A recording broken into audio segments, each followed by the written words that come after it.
2G కుంభకోణం కేసులో కీలకమైనటువంటి పరిణామం చోటు చేసుకుంది. ఆ కుంభకోణం తర్వాత అప్పుడు సుప్రీంకోర్టు ఇచ్చినటువంటి ఆదేశాలు ఏంటంటే ఫస్ట్ కమ్ ఫస్ట్ బేస్డ్ మీద వచ్చినటువంటి వాళ్ళకి కాదు, వేలం వేసి ఇవ్వమంది. అంటే 2G అంటే గాలిని అమ్ముకోవడం. మనకి ఇప్పుడు సెల్ ఫోన్లకి గాలి ద్వారానే కదా ప్రసారాలు, ఆ గాలిని అమ్మడం అనమాట.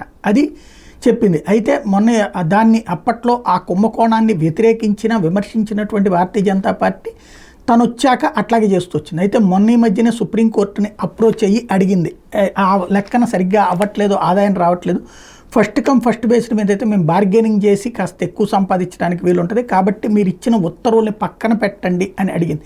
దానికి సుప్రీంకోర్టు నిరాకరించింది. ఖచ్చితంగా వేలం ద్వారా మాత్రమే చేయాలని తేల్చి చెప్పడం అన్నది పెద్ద షాకింగ్ పరిణామం. స్పెక్ట్రమ్ వంటి అరుదైన దేశ సహజ వనరుల కేటాయింపులు బదిలీలకు పారదర్శకమైన వేలం విధానాన్ని మాత్రమే అనుసరించాలన్న 2012 నాటి సుప్రీంకోర్టు తీర్పులో మార్పులు కోరుతున్నటువంటి కేంద్ర ప్రభుత్వానికి పెద్ద ఎదురు దెబ్బ తగిలింది. స్పష్టత కోసం దాఖలు చేసిన పిటిషన్ అసలు ఉద్దేశం తీర్పుని సమీక్షించాలన్నట్టుగా కనిపిస్తోందని సుప్రీంకోర్టు రిజిస్ట్రీ అభిప్రాయపడింది. కేంద్ర ప్రభుత్వం దాఖలు చేసిన పిటిషన్ను స్వీకరించేందుకు నిరాకరించింది.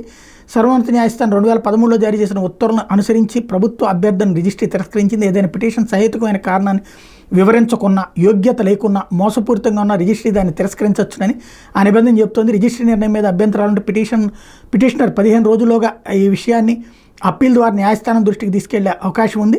దేశ సార్వభౌమత్వానికి సంబంధించిన వాణిజ్యేతర అవసరాలకు 2G స్పెక్ట్రమ్ వేలం లేకుండానే కేటాయించాలని కేంద్ర ప్రభుత్వం భావిస్తోందని attorney general R Venkataramana April 22న CJI justice DY Chandrachud, justice JB Pardiwala ధర్మాసనం చెప్పారు. దీనికోసం 2012 తీర్పులో మార్పులు చేయాలని అంశాన్ని అత్యవసరంగా విచారణ చేపట్టాలని విజ్ఞప్తి చేశారు. చట్ట నిబంధనలు పాటిస్తూనే పాలనా విధానాల ప్రకారం స్పెక్ట్రమ్ను కేటాయించే విషయం మీద స్పష్టతను కోరుతున్నట్టు చెప్పారు. ప్రజా ప్రయోజనాలు, ప్రభుత్వ విధుల నిర్వహణ కోసం సాంకేతిక ఆర్థిక కారణాలకు అతీతంగా స్పెక్ట్రమ్ కేటాయింపులకు అవకాశం ఉండాలని అభిప్రాయపడ్డారు. ఈ అభ్యర్థన సీనియర్ న్యాయవాది ప్రశాంత్ భూషణ్ అభ్యంతరం తెలిపారు. కేంద్ర మంత్రిగా రాజభవన సమయంలో జరిగిన 2G స్పెక్ట్రమ్ కేటాయింపులన్నింటినీ సుప్రీంకోర్టు రద్దు చేసిన విషయాన్ని గుర్తు చేశారు. వేలం విధానం ద్వారా దేశ సహజ వనరుల కేటాయింపులు జరగాలని సర్వోన్నత న్యాయస్థానం స్పష్టం చేసిందన్నారు. అయితే కేంద్ర ప్రభుత్వ పిటిషన్ ఈమెయిల్ చేస్తే పరిశీలిస్తామని CJI జస్టిస్ చంద్రచూడ్ అప్పుడు చెప్పారు. సుప్రీంకోర్టు రిజిస్ట్రీ ఈ పిటిషన్ పైన సందేహాలు వ్యక్తం చేస్తూ తిరస్కరించడం అన్నట్టు మోడీ సర్కార్కి పెద్ద ఎదురు దెబ్బ.